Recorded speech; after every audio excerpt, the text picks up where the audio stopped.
केन्द्र double engine सरकार गोटे बड़ निष्पत्ति आज प्रत्येक ओडिशावासी को सख्त धक्का देछि। कहला बेलू भारी लज्जा लगुछि। दिल्ली कर्तव्य पथरे साधारणतंत्र दिवस पैरेड रे एथरक भागीदारिता नहीं ओडिशार। भाई तुमको सिना ओडिशार कहबा खराब लागुछि, मते किंतु ओडिशार कहबा गर्व लागुछि। कोन कहलो एथर साधारणतंत्र दिवस रे ओडिशार कला संस्कृति को भाग दिया गलानी पैरेड रे। एटी डबल इंजिन सरकार ओडिशा को अनदेखा कला। एटी ओडिया प्रति अपमान होय तो आपनकर अल्प ज्ञान हेतु आपण जानि नथिबे एथर डबल इंजिन सरकार बा बीजेपी सरकार साधारणतंत्र दिवस रे मिलिटरी पावर जो गाड़ी ता ना नंदीघोष रखी। मैं मेजर राधिका, इस बार मैं कर्तव्य पथ पर नंदीघोष जो मेरे पीछे वाहन खड़ा है उसकी कंटिंजेंट कमांडर के रूप में कर्तव्य पथ पर चलूंगी। ये गाड़ी का नाम नंदीघोष इसलिए रखा गया है। नंदीघोष लॉर्ड जगन्नाथ के रथ को कहा जाता था, जो एक एनर्जी डिफाइन करता था कि अपने रास्ते में आने वाली हर दुविधा हर परेशानियों को चीरते हुए वो चलता जाएगा।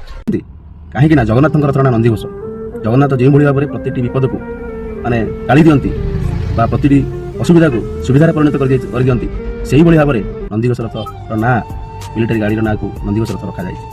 कहीं ना जिते कष्ट आसिले जिते विपद आसिले जगन्नाथ साहाଯ୍य करेंगे। यहाँ कौन ओडिशार परिचय नुह।